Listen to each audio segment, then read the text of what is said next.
spawning down in the bottom right position. Representing Starcom, it is the other Terran player from Russia, Kas. Except he's not from Russia, he's from Ukraine. Oh, I think you're muted. Oh, sorry about that. My keyboard is quite loud, so if I'm shit posting in chat, then I gotta mute my keyboard so it doesn't pick up on stream. So I seem more professional. And his opponent up in the top left in the red.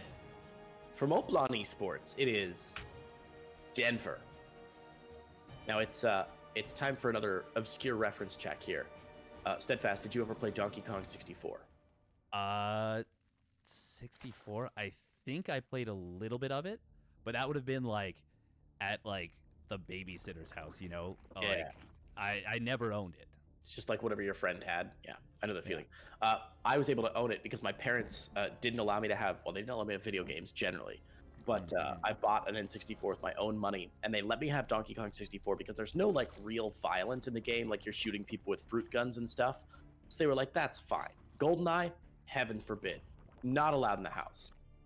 My mom didn't even like Harvest Moon because you could go for a drink at the end of the day, and she was like, drinking in a video game? No. Anyway, I just the name of Denver's team, Oplon Esports, sounds exactly like the sound that Lanky Kong makes when he jumps in the game. He does this weird like Oplon sound, and I don't know why, but every time I see Oplon, I just hear that sound effect so strongly in my head. That is pretty funny. That's a like a really specific thing, but that kind of makes me snicker, you know? Like that kind of makes me it tickles the funny bone, as it were. Excellent. Well, I'm glad that my very long stories with relatively no point can at least bring a small amount of joy into your life. Well, I mean that's all we're looking for, right? It's just a little bit of that dopamine to keep us going, just a little bit. Nice little positioning on this Reaper right here from Kas. Going to be able to force a Spore Crawler, being a bit of a nuisance as well. And oh man, this drone, Denver. Wow. Okay, never mind. I thought Denver was going to get punished for being greedy right there, for not getting the like 28 supply hatch. But Denver just hides the drone and gets on out of there, and everything's fine, as it were. Super fast third command center again. Yeah, look at that. I love these Terran players being so greedy, man. Third CC already up, and you know I love watching a good TVZ. I think it's no surprise to anybody that it's my favorite matchup, just sort of historically and in the lore. It's so much fun, and sort of where StarCraft, the genesis of StarCraft to me, is really that story of the Terran versus the Zerg that was definitely not stolen from Warhammer 40k at all. And I just love a nice long TVZ, even if it's not the most well executed game. I think there's a beauty to this matchup. The dance that happens between Marines, Marauders, and then like Ling Bane, that is just glorious to behold. Absolutely, I 100% agree with this. By the way, so this is going to be a different third command center build from from Kas here. This is in fact, Denver may not have gotten enough information right there. I think no, he should know. Okay. I'm pretty sure he knows that that's the second barracks. Yeah, because I'm pretty sure he saw it finish. But yeah, this is going to be a third command center into 2-1-1, which allows you to put on a little bit of pressure, get some map control, and in theory, there's some neat little follow-ups you can do. You can add on an armory and go for a big Hellbat timing by delaying your double NG bay. So a lot of potential with this build. Very good for map control. I just like it overall. Yeah, I agree with you there. You know, we saw Hero Marine up against Stefano, as you said, doing that early third CC build, but not supporting with anything. And that's, I think, sort of a flex for Hero Marine, where he's saying, yeah, I can be a little greedy and I don't even need another barracks to support me. Whereas I think Cass is looking to be a little bit more aggressive here, and I gotta respect that, man. Stim almost finished in Cass. As soon as that first medevac is out, it looks like he's gonna go for a single medevac push here, almost like a little Clem push at the 5-minute mark. Whatever he's got, just gonna head across the map. Yeah, this is going to be that Hellbat push that I was talking about, and oh my god, triple kill on the creep tumor right there. That's beautiful. Oh, that is really, really nice. I'm amazed that StarCraft does not have a little pop-up like League of Legends when you get the triple kill to, let you know that you're dominating or whatever it is. I don't play League of Legends. We are going to be seeing a kind of a 3-hatch Muta build here off of this 6 gases out of Denver. Not quite a 2-base Muta build. That's 3rd hatchery did still come down at pretty much the normal timing. But this is one of those scenarios where there's no Baneling speed in time for this push. The Mutas are not even close to coming out, but Denver has really geared up his economy for this, so there's a lot of gas in the bank. And this can be very, very dangerous. But for now, that scan missing that one creep tumor. That could be really, really bad in the future. But for now, he clears out a ton of creep. Yeah, clearing out all that creep, super helpful. Going to be a lot slower. The Banelings coming in, but they crash onto the Hellbats, which is exactly what they're here for. Decent target firing by Cass. Looks like Denver will have enough to clean this up, though. Those Queens sending the medevac away down the ramp outside the 3rd and 4th bases. There are 2nd and 3rd bases there, clearing way for a 4th base. Beautiful stuff. Beautiful stuff. Yeah, and this is a committed attack for sure, but it's not. Oh man, he really wants to get these creep tumors, and he will find 2 of these queens and that creep tumor again. That's really bad for Denver. Really nice for Koss. Bit of miscontrol there, yeah. This is looking like it's going to be a. Okay, no, those are just the 3rd, 4th, and 5th barracks. Whenever I see 3 barracks on the production tab, I'm like, oh, it's an 8 racks, but no, those are just to get you to the normal amount of racks setups. Yeah, the unorthodox timing there for sure. So excited, by the way, to see Denver's 4th base getting canceled here. Good news, of course, for Cass. Now, he's lost a couple SCVs in the backside here, but he really doesn't care. Canceling that 4th base is huge, and one of the reasons he was able to do that, believe it or not, is this lack of creep spread between the bases. He can't transfer any more queens down there because it's going to be so slow, can't step off of creep. And of course, he lost those queens earlier. Mutas, though, getting some nice damage to the natural and up in the main as well, where missile turrets are not finished yet. Oh, boy. Yeah, I did not even realize. Koss had no idea that this was Mutas. Denver did a good job of hiding that information. And now 15, 16 SCVs going down in the blink of an eye, and we are going to see more damage in the natural. These Widow Mines, they will be able to fire, but they only take down, I think, 2 Mutas, and that's 38 SCVs going down. Holy crap. Even if every Muta goes down right now, this is still worthwhile for Denver, and he will still manage to avoid...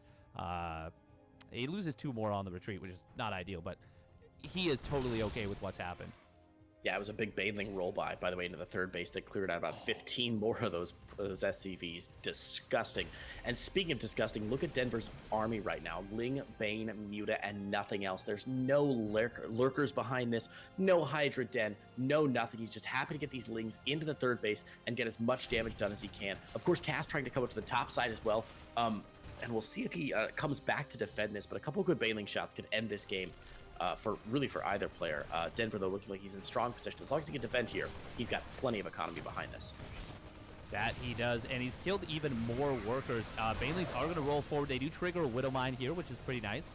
Koss is very far in the creep, but he's got an excellent free spread, but it is not going to be enough as the Banelings roll on in and take out almost everything. Mutas do still have to be a little bit careful, but there are not many Marines left. There's 5 Marines left, and that's it. The Mutas can fight this.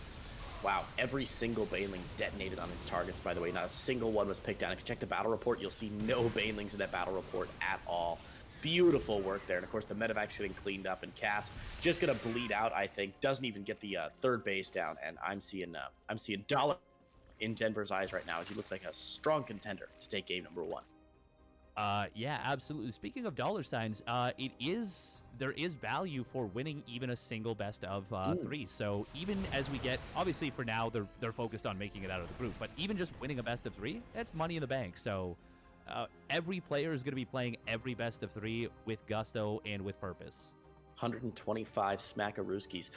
Steadfast, if I gave you $125 right now and you had to spend it right away, what would you buy? Ooh, Chipotle. I'm hungry. 125. How many? That's like 2 burritos from Chipotle, right? Yeah, well, I get the bowls, so it's like 2.5, but yeah, not a whole lot. I've heard the trick is you get the bowls and then ask for a tortilla on the side, and then you can make your own burritos. I've heard that's like a life hack. I don't know. I don't go to Chipotle very often. Oh, nice. Cleans up everything here at the 4 o'clock base. And yeah, Cass is just going to tap out. Double G's, friends. Denver grabs game number 1. Steadfast, that was brutal. That was brutal to watch. Yeah, that was a really, really solid game from Denver. I thought the build that Koss was doing was going to go a lot better for him, but it didn't really get much done. It did not reveal the Mutas, And Denver, I mean, he didn't even lose that one active tumor. He lost his fourth base, which sucked, but the Mutas, they absolutely won the game. And then that Baneling run by, in addition, put the nail in the coffin. And I think we saw Koss as a dead man walking for about maybe 4 minutes there. One of those tough games to watch, because we know that he's so far behind. It's sort of got to take a miracle. It's like when you're cheering for a sports team and you're like, okay, all they need is 4 points. Yeah, I don't know, I'm trying to think of a sport that's. You don't watch American football, do you? Yeah, of course. Oh, okay, American football. So you're like, all right, all we need are 2 touchdowns in the last half. We can do this. And then you're like, okay, all we need are 3 touchdowns in the last quarter. Okay, we can do this. Okay, now all we need to do is convert the punt, get it on our own 20, get a touchdown, do another. Anyway, it feels, just awful to watch it sort of spinning out of control. Yeah, just got to get a safety, get those 2 points, got to get a touchdown, the 2-point conversion, get an onside kick, bring it all back, and then we should be within just a single touchdown and another 2-point conversion. Oh, jeez. Yeah, not good for Cass there. And we're going to see Denver and Cass going out on Lightshade for game number 2. How do you feel about Lightshade, Steadfast? Big advantage for the Zerg player, or is it pretty much even? I think right now, personally, it is... So it's either between Jagannatha and Lightshade, which are the best 2 Zerg maps left in the pool. Not a whole lot of Zerg maps in the pool at this point. But I do think Lightshade is, if I had to guess, probably Denver's favorite map. That would be my impression. Just because, well, we saw it in the previous game. He loves his counterattacks. And Lightshade has so many different counterattack paths. You can send Lings. There's like 6 different routes once you start opening up the rocks. And a lot of opportunity to get big surrounds when you take down those rocks. Just really, really solid stuff overall. So to answer your question in an extremely long-winded form, it's a good Zerg map. Amazing. Good Zerg map, which is good for Denver. Starting out with a 2-0 win here in Group C would be fantastic, Steadfast. Group C, a very competitive group. I mean, they're all pretty competitive.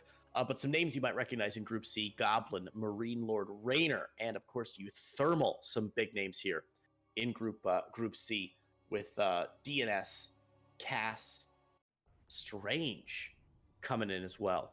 So a couple big names, a couple small names, but that means you got to work real hard to secure a position. Denver going to be scrapping hard for a win here. Yeah, he absolutely is. It's going to be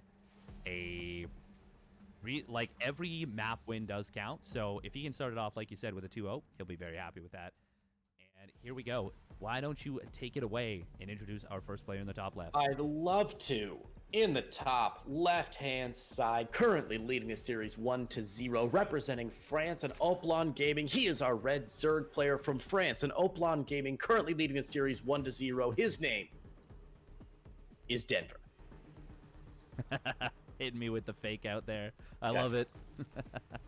And his opponent, representing Starcom, it's Koss.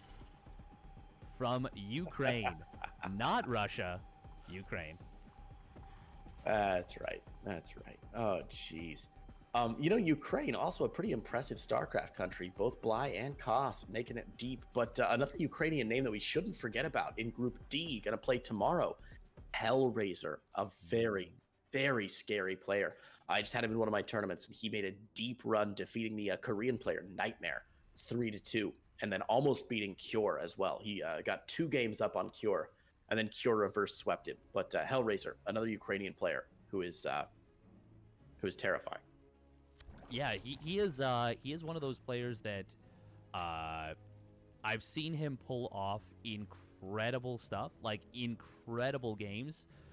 One time versus Spatz in a tournament, he traded, I think, 5 times more efficiently than his opponent.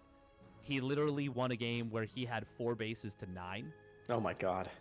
And it was like, no, sorry, it wasn't 5 times, I think, but I think the resources lost at the end was over 55,000 for Spatz and possibly under 20,000 for Hellraiser. Jiminy Christmas, that's insane. Love a good game like that. That's just out of control, fun to watch, and like one player comes back. You know, I'm sure people ask you all the time, Steadfast. People ask me, they're like, "Oh, Creighton, who's your favorite StarCraft? Who do you cheer for?" And I always cheer for the underdog, whenever possible. I always just want to see a good game, and a comeback like that is hard to beat. Everybody loves a Kim Kardashian story. That they do. Oh my god. It gets me every time. Every time I hear that, I still laugh. It's just so good. Like, it's terrible, but just so good. Yeah. That and the I checked your symptoms on IMDb are the two greatest Chris Pratt things that he's ever done in his life. Like, I know he's Star-Lord now or whatever, but I think there's nothing on top of those two improvised quotes. Yeah. He is a really, really fun. Like, there are some people that are funny, and then there are some people that are like so ridiculously funny that it actually makes other people upset. Like, he like actually bothers writers. Like, they're legitimately annoyed at how funny he is, because they're like, I can't compete with that. I can spend 7 months in a room thinking of a single joke, and he'll beat it with like an off-the-cuff remark. Yeah, I remember the creator of Parks and Rec was like, yeah, that made me so angry because what he improvised was funnier than anything we've ever written for the show. Nice little Reaper pick off there in the middle, and these two Lings actually going to get across on top of the Hellions, or ahead of the Hellions rather. Oh, I thought they were going to sneak in. They won't sneak in. And actually, that's bad news for Denver, who really probably wanted to see this third command center going down outside the natural. So a bit of a missed scouting opportunity for Denver, but he'll be able to stop, schlep in with this Overlord and check out what's going down. And what's going down is actually what's going to end up going up into the sky, Steadfast, which is a Cloaked Banshee. Very, very smooth transition right there. That was Gillette smooth right there. You're working with a pro, Steadfast. Yeah, going to be, this time, no super fast third command center. It is going to be two base Cloak Banshee into that third command center. So a little bit faster on the tech this time. And, well, Hellion's going to run in on this base, and okay, I guess he morphs a Spore. I thought that was meant to be an Evo chamber to try and block, but just saved the drone. So yeah, that's okay too. Still nice, actually, because it still blocks with the Hellions. Messes with their pathing a little bit at least, right? If they're not prepped for it, like they're just queued right in. Let me tell you guys, if you don't play Terran, these Hellion run-bys look so easy when the pros do it, but they're actually really, really tough to pull off. Getting all the Hellions to be like lined up, to align their shots, to get maximum splash damage all at the same time, it's so difficult to make it happen. And I'm sure if any of you guys play Terran, you know how easy these guys make it look, but it's terrifying in the right hands. What was that drone doing right there? That was that was like an orphan drone. I was just gonna let him do his own thing and like not mention it because I was like, I don't know, maybe he was out on a walk or something. It's not my place to judge. But yeah, that drone, way out of position. Way out of position. By the way, look at what we're seeing. A very good decision on this map, Lightshade. There are many reasons why this can be a good TVZ map. One of them is that 1-1 Roach pushes are very powerful on it. That third base, unless you take the vertical third base, which most Terran players don't like to do because this is, it's a shorter, well, I mean, you built it for the natural, so it would have been about equal, but usually it's a shorter distance to land the command center if you build it in the main base. It just offers a nice rally point.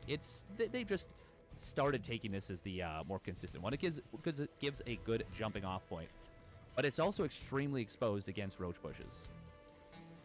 Yeah, extremely exposed. You're right. I mean, look at this third base here. Double wide open ingress into the north side here. Very wide open double ingress into the south side as well. And you don't have the benefit of being on the high ground even, which you do on some other maps. So tough third base to hold. And I agree with you. These +1 Roach pushes, very dangerous. Let's see if these Hellions can get any damage done. Looks like the Lings and Queens getting on top of them fairly well. And a few more drones will go down here, but I think that's a fair hold from Denver, who cleans up every last Hellion. That's going to slow Cast's aggression down quite a bit. Yeah, I think generally speaking, Denver's going to be happy about that. 6 drones is probably more than he wanted to lose, but I think he'll still accept that and be totally fine with it. First couple of medevacs are going to make their way out. Have those Banshees done? Did they do anything? Did I miss? Yeah, one Banshee did get about 4 kills earlier and paved the way for the Hellions to get a bit of damage done, but not as much as you'd hope, but it's only the one Banshee. The second one went down pretty quickly to the Queens, so really not a lot of damage there. Link's going to try and sneak in on top of the tank, but they'll get cleaned up. And Denver has a good bead, though. You might think those Lings were thrown away, but he has a really good bead now on what Cass's army composition looks like. He's going to feel very confident with these eight Ravagers on the way. And funnily enough, we're actually seeing what appears to be a very aggressive move from Cass, where he adds on additional barracks. And I talked about the 8 racks in that previous game. Looks like it's actually just going to be 7 racks in this game, which is kind of abnormal, but still does tend towards aggressive plays. Wow, look at this. I love when both players feel confident enough to move across the map. Queens up front, though, that's not where you want to be. Usually with those queens in the back, and 1, 2, and 3 queens going to fall immediately here. Not a bad start for Koss, who gets a lot of good damage done there against a Denver who was not quite ready for an engagement there. Trades away 7 Marines for 3 queens. Worth it. Yeah, not so bad at all. Now, this is a lot of supply depots that are very exposed at this base. And, well, we're going to see a big stim right here. Denver going to try and take advantage of this concave. Does have a nice couple. Oh, he only gets 2 corrosive vials on the tank, so it will stay alive. This is actually looking not so great for Denver. That bunker stays alive for a long time as well. And finally, the tank goes down in the back, but these Marines have been shelling away for so long. Now, will it be enough to hold on? Absolutely it will, I think. These Roaches and Ravagers could continue to push forward, could do damage, but as you said, that tank staying alive for a ton more shots. Cass even has tanks in the background that aren't shelling away yet, so even if the third base goes down, he's still going to have a lot of army behind this. And you can see, even though Denver's on 94 army supply, the army value is much more close than you would expect it to be. With the tank up, tank does go down there. With the tanks up in the background and the bunker still alive, I think this is looking more and more like a hold from Cass. But behind this, of course, Denver grabs the 12 o'clock base, continues to expand, and keeps cranking out Roaches. Yeah, and, well, I mean, the main problem for this is that the upgrades are looming right now for Koss. 2-2 is about 75% of the way done, and once that finishes up, that's going to be a big deal. This bunker must have taken like 1,000 damage by now. It has stayed alive forever. Oh, but the command center! Oh, he was not prepared for that, but now Denver, he is going to lose almost everything in response. Koss, seeing the homes of those Marines, those poor Marines getting taken down, they will take matters into their own hands, and they are going to clean up this entire army. Yeah, that's a big, big loss for Denver army supply-wise, but he gets the third base, and like we said, economically, he was already going to be ahead at the end of that, so going up 4 bases to 2 means that Denver's got to feel pretty dang good about this. I imagine Koss is going to float that third base over. No, he's going to rebuild a third base and just push across the map right now with his 2-2 finished up. He's feeling high and mighty, trying to get across the map and doing some damage against Denver. Denver's got to hold, but if he does, Steadfast, he's got this game in the bag. Yeah, but that is a tall order. However, he's going to jump on one of the tanks. That is a really nice find right there. These tanks are quite important for Koss. As you can see, these rocks are still up, and that is a great position for these tanks to park themselves. Would love to see Koss scan a little bit and kind of knock back this creep, but he is actually just going to stim and pick the fight. But the Ravager Biles will force him back. However, he is going to go for this hatchery and will take it down in a matter of moments. Yeah, great target firing there by Koss, decisively getting in, getting back out, or getting in, getting what he wants, and getting back out. That third base going down, moving Denver down to just 3 bases. But again, his third base has been up for a while now. He has no queen for the inject, so he might be a little bit behind, especially since he's going for that Ling Bane, that Roach Ravager style that does require a lot of larva.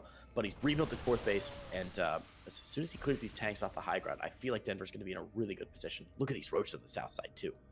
That is a big commitment. 15 Roaches, and, well, is there enough to hold on for Koss? I think the answer is probably yes. Once again, it is 2-2. We do have this fight on the top side. Denver going to force Koss into those medevacs, and, well, that looks like not a whole lot going to happen on either side. It's kind of a whole lot of hurry up and wait. Little detente here as both players decide it's not worth it to engage, but oh no, Koss, you can't leave these tanks naked and alone back home. If you lose those tanks continually, it's going to slow you down considerably. Koss at 55 workers, Denver at 65. As this 4th base begins to finish up, we also see a Baling Nest for Denver, which I, Steadfast, love. Tell me if I'm wrong, but that Baling Nest seems awesome. Oh, I love the transition into like Ravager Ling Bane or just into Ling Bane.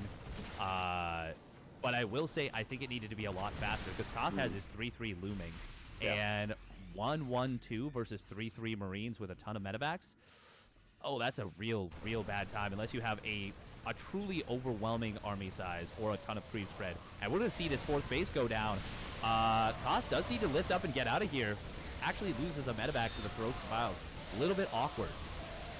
Yeah, this is a weird fight that Koss is taking here. I think he's just trying to keep his opponent distracted while he moves in with some Marines on the south side, maybe, to see if they can get anything done. They will pick off, I don't know, an Overlord, a couple of Roaches. Just very annoying to deal with, but Koss definitely trading away more than he needed to in that fight. He could have gotten in and gotten back out guerrilla style like he did on the 3rd base, but he didn't that time. Overcommitted just a little bit. Still a good trade, not as good as before. Yeah, I do think Koss is very, very far ahead, and especially once that 3-3 finishes, he is really going to be in complete control of this game. Yeah.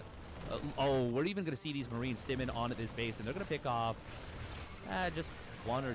Yeah, just like one drone and a couple of wings. No focus fire there.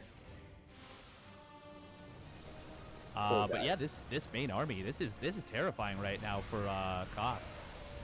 Yeah, very terrifying. And look at Denver's spread right now. He's trying to get on top of this with a good concave, but the tank lines from Koss are so good.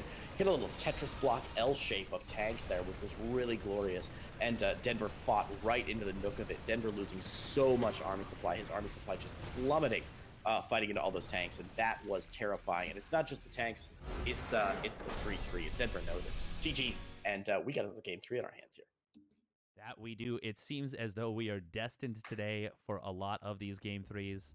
I know which way I'm betting in Latin America, and that is more game 3s, most likely. But for now, we got to see who wins this one. This is a pretty crucial match for both of these players to really have any chance of making it out of this group. You mentioned the big boys, Rainer, Goblin, Marine Lord, Euthermal. All of them are probably expected to make it out of the group on paper.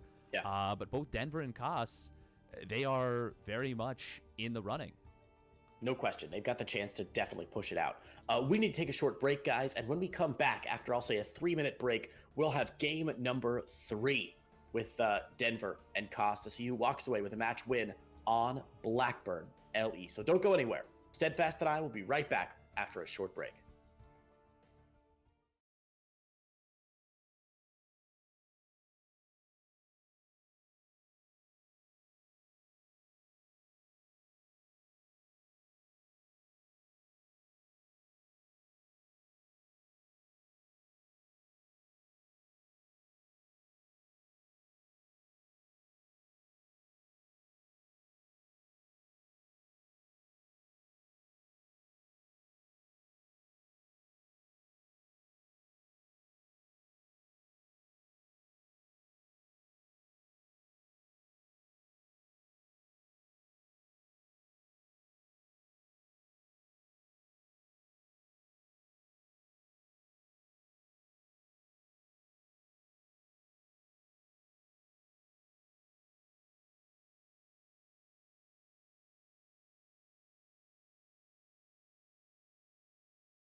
And we are back once again, rejoined by the handsome, as always, Creighton Olsen. How you doing?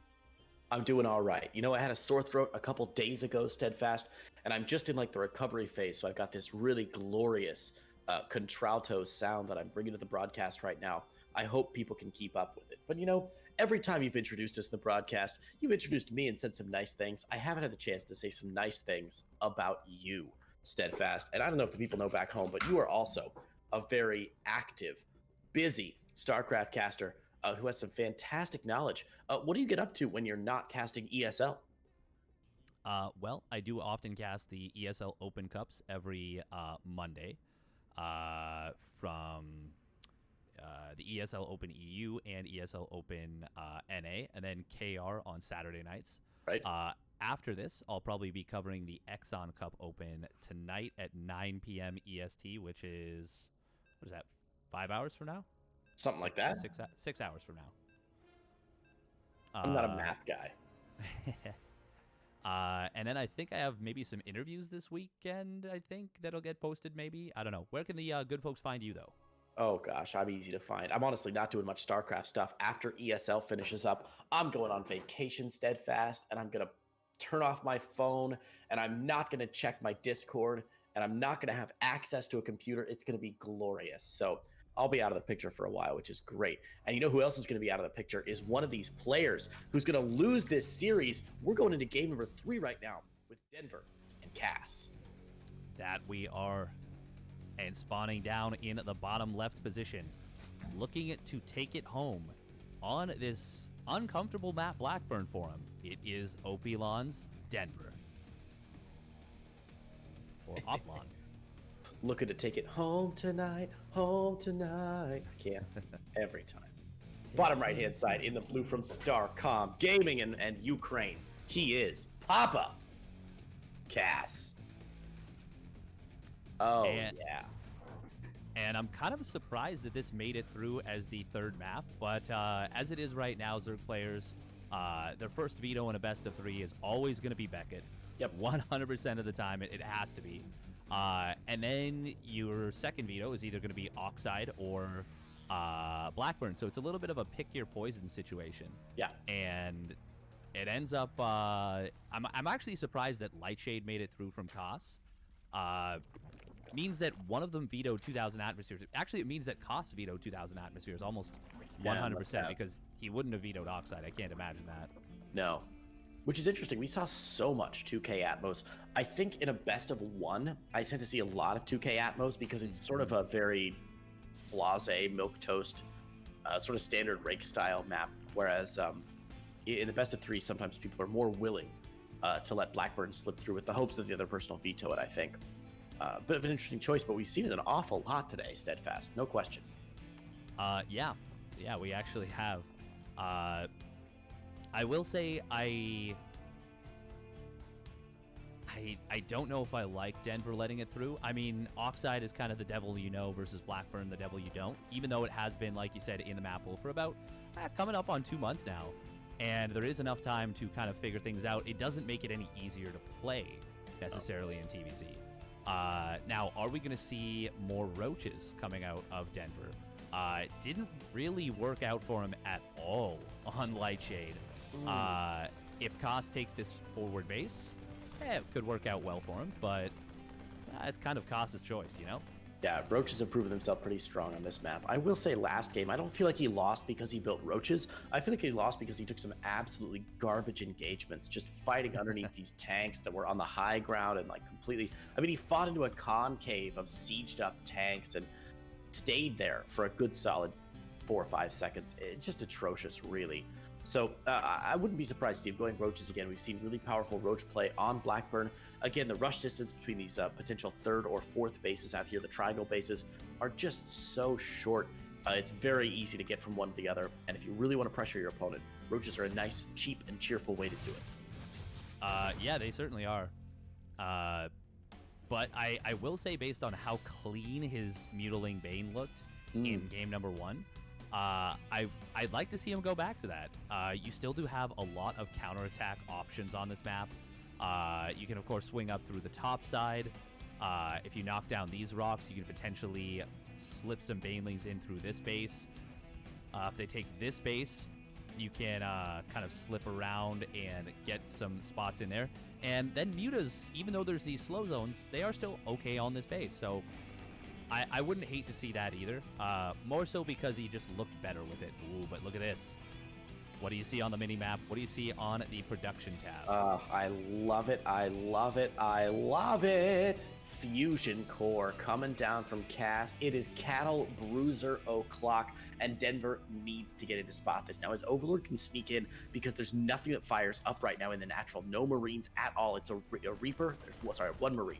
There's a Reaper and 4 Hellions, and there's the second Marine. Okay. With the Viking out, he's going to be fine to drive this away, and the Viking does not show him anything. He sees the tech lab going down, but it's being built on the barracks. I like Cass's position right now. I think he's kept this more or less secret, given what Denver knows. Yeah, Denver doesn't really have any idea at all. But it looks like, based on his gas, him taking 2 gases and now a 3rd and 4th, and a Baneling Nest, looks like he's going to go for a similar play as the previous game. If he takes that 5th and 6th gas, yeah, it's going to be a very quick Spire, which will be about the best possible thing you can do against this quick BC. I mean, short of scouting it and, you know, killing your opponent. Yeah. Nice little, almost a blind counter, though, which is really quite good. Hellions Reaper pushed away. It looks like the Lynx will get the Reaper, and a nice dash away there from Denver to not overcommit. But right now, those Hellions just picking and poking and prodding, trying to force maybe some Queens up to an awkward position. Even the Viking trying to draw the Queens up to the north side, pull them off creep for as long as he can. Fingers crossed. And the Battlecruiser about to pop here, halfway for a Cass. Yeah, and Koss has this interesting thing where he will sometimes go for battlecruisers with bio, but go for more than one battlecruiser. I don't think we're going to see that now because he's already getting these additional barracks. But he has done this before, and ooh, there we go. It is going to be that Spire play coming in from Denver. Oh, looks like Denver had a creep tumor blocking his wall there, so he does actually kill that off. And well, this was definitely a read of Liberator. So, oh wow, look at that reaction time from Denver. Oh, he smokes. Already, we get the Spore Caller trying to reseat itself in the main. Only 2 drones going down. Only 1 Queen up here in the main, though, and that's a bit concerning for me right now. The rest of the Queens waddling their way up right now, but blocked off. Oh my god, the Queens blocked off by the Banelings on the natural ramp. That's going to slow down the response of Denver by quite a bit. That's going to allow Koss to get way more damage than he probably should have gotten. Yeah, we've got 7 drones going down in total during all of this. Hellions on the top side, they are a big problem right now. The Baneling's getting taken out. We do see a bit of a wraparound, but this is a lot of Hellions. Oh, but that's a nice... Well, is there enough Lings? Oh, I don't think so. This is a lot of damage right here coming in out of Koss. He actually takes a worker lead off the back of this. This is really painful for Denver. You know, missed the scout earlier, but already has a counter prepared, basically 10 mutas on the way. And this battlecruiser will probably go down, if not to the Queens, then certainly to the mutas that are going to fire it off. Oh my god, 10 health. 1 muta is going to have a very easy kill, but those Hellions at the top side doing a great job of taking out the last of the Hellions. And I feel like Denver's in a decent spot now, army-wise, but he's got to get damage. He's got to find damage to this muta steadfast. Yeah, and the fact that those Hellions showed the mutas that's actually a really big deal. Because now Koss links home with the BC. He gets it fully repaired up. That's going to help him a lot. He's got turrets up. This is not going to be a situation like it was in game number 1, where those mutas find, you know, a ton of damage and then some Banelings roll in while the mutas are distracting. This is going to be the mutas getting almost nothing, in fact. Almost nothing. Yeah, check the battle report. Literally nothing. Yeah. Now, there are some more mutas on the field, and obviously 11 mutas is less scary than 14, than 15, than 20, than 25, than 30. Once the mutas get to critical mass, they get a lot scarier. But for now, Koss is defended, and as you said earlier, his worker count actually ahead of Denver's right now. Denver's 4th base, only about 3/4 of the way done. He's going for Burrow and Baneling speed. I think the Burrow is a great decision in this scenario. He is very far behind. Oh, he will find this battlecruiser, and teleport's not on cooldown, or not off cooldown, but there we go. It just comes off cooldown in the nick of time, and he even kills a muta with that battlecruiser. That is actually just a net loss for Denver. I mean, he does prevent more damage, which is nice, but that really sucks losing a muta right there. Does find a missile turret, and was that a supply depot? Something like that. I'm not really sure down in the third base there, but the Mutalisks mostly just getting outgunned, zoned out here, and Koss doing a nice job defending. Now, Denver does have his fourth base up, and you know what's really cool is that Denver didn't take the gold base here. The gold base is really easily harassable, so Denver, I think, knows that he needs some easy wins. So grabbing the fourth base in the top left corner knows that it's absolutely not going to be as dangerous as taking that gold base. So I really like the easy choice there from Denver. Going to allow him to get the Mutas on the map and maybe establish dominance with some Ling and Bane run-bys, if at all possible. He's going to check for a fourth base, not see it, be a little disappointed about that, but that's okay, because he's on 4 now, and Cass's fourth base only just now getting started. Yeah, and I will say I really like Denver taking down these rocks in the middle of the map. I talked about killing rocks to open up counterattack paths, but also taking down these rocks opens up flank paths, these two in the middle. Because you do not want to try and flank through this little dinky tiny area where there's a slow zone. Just absolutely it's really keeping your army penned in. And this is kind of funny, by the way. Denver, noting once he got his creep to the middle of the map, he just swings upwards with that creep tumor. And I really like that decision, actually. Oh, this is cute. Almost banelings. Yeah, I really hope something happens here. He's trying to bait these Marines out to fight it. Let's see if he can get it. Come on. Come on. Oh, no. Come on. Come on, Denver. I don't even care if you win anymore. I just want these Baroque Banelings to hit some Marines. That's all I care about. I'm sure you know, Steadfast. You've cast with me enough. Baroque Banelings, my second favorite unit in all of StarCraft. I really hope we get to see some more. And what is the favorite? That begs the question. Concussive Shell Marauders. Love them. Great design decision. I actually like them a lot, too. They're just really, really strong. Here we come with the big attack. Little counterattack coming in from Denver, and he's actually going to slip into the natural. The SCV's under the battlecruiser? Oh, my God. Whew, sorry. Go on, Steadfast. I apologize for interrupting. No, it's all good. I thought I missed a fight at the main. Yeah, the Marines kind of getting... Well, they are going to clean this up. Denver... He is in a lot of trouble against this push. This is 2-2 versus 1-1. There is a lot of Baneleys here for Denver, but it's not like he's on, like 90, 95 drones, so he's not building a bank. He is really going to have to take a crushing fight against this. Yeah, he's got to do really well. He's again setting up for a nice Baneling roll by here. Look at all these SCVs under the battlecruiser. Moving out to try and defend. That was a terrible movement there from Cass. He's going to lose every single SCV here. Oh my God, the humanity. 19 SCVs go down. Is that enough, though? He's got 120 army supply right now, and he's got a beautiful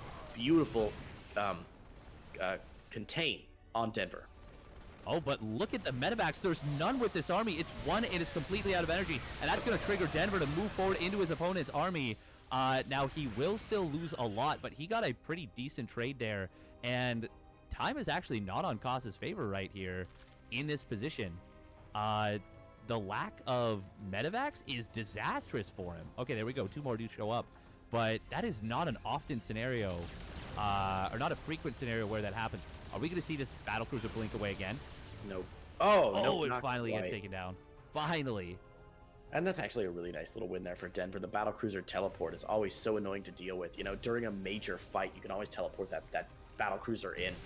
And just be annoying with it. Separate your opponent out, force a reaction. Now that that's gone, he's got many fewer options for harass. Only down to 4 medevacs right now with his army. And this is looking not like the best composition from Cass, and especially... Why, look, Steadfast, those rocks in the background that Denver took down earlier. He's going to be able to flank with those.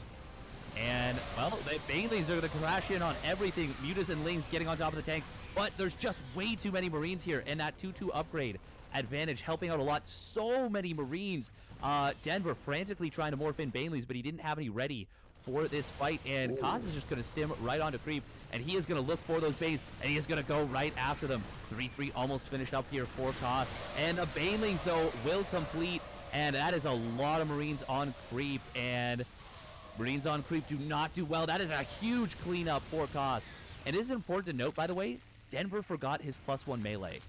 So he did all of that with 1-2 versus actually 3-2 for most of that fight. Dude, those Banelings. By the way, the Baneling nest was taken down earlier. Denver had to rebuild another one at his... where did he rebuild his Baneling nest?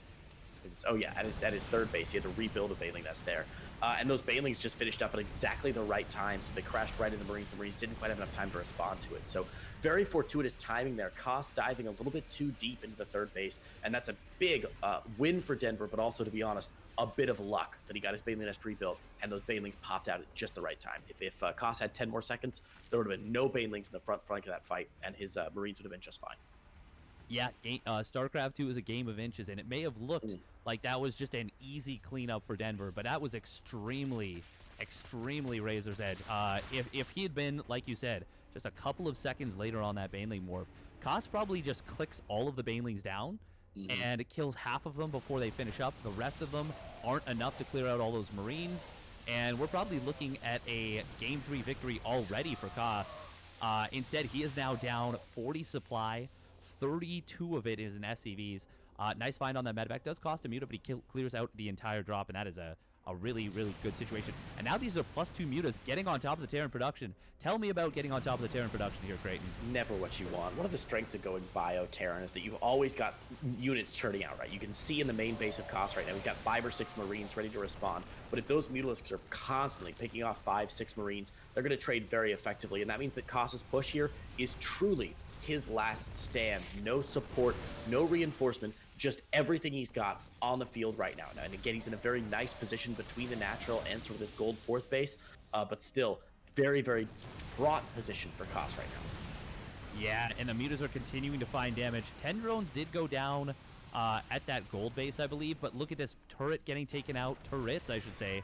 Couple of SCVs as well. We do have a little bit of damage coming in to the natural expansion of Koss, or the natural expansion of Denver by Koss. Koss is on 137 army supply, but the army value actually favors Denver by quite a bit because he's got so many of those Banes. Yeah, tons of gas in the Banes right now. 17 drones going down, but honestly, Koss in a pretty good spot here. And look at this, the Banelings cutting off reinforcements. Banes through a slowing zone isn't great, but there are the trades he needs. That's beautiful. And cutting off reinforcements, as we said, so important here. Now, he's throwing away a lot more Banes than he probably should. I'm a little surprised to see him going for economic damage right now when he must know that Koss has been hamstrung by his attacks earlier in the game. And Koss's aggressive position here, this contain, is so difficult for him to break. Yeah, and it's really important to note that still no +2 melee, and now it's 1-2 versus 3-3. And the worker count from Denver has really been hamstrung. And now it's Koss actually with a big army supply lead. A lot of units going into that army, not really getting much of anything done. Koss is, I think he's doing it here. It's going to be really close. It's going to be depend entirely on these Baneling shots and where the tanks are. There's only one tank with his forward position right now, and the Baneling's trying to roll in. Denver, once in a very good spot right now, has been unable to break this contain from Koss, and Koss is really making the most of it. Again, he's got to be careful with these tanks. If the tanks get caught unsieged and don't get big shells off onto the Lings and Banes, he's going to be in a lot of trouble. But note that Denver's been taking a lot of damage from these tanks the entire time. They've been shelling away really well. Check the kills on these tanks: 13, 24. 26 kills on some of those tanks. And again, even though these mutas are doing a good job economically behind this for Denver, Koss is in a breakneck position right now. That is, but we are going to see the big force coming in here. So many Banelings trying to connect onto the Marines on creep, and Denver. Oh, does he get enough done? I think he did. Oh! Yeah. The Baneling. What a finish. It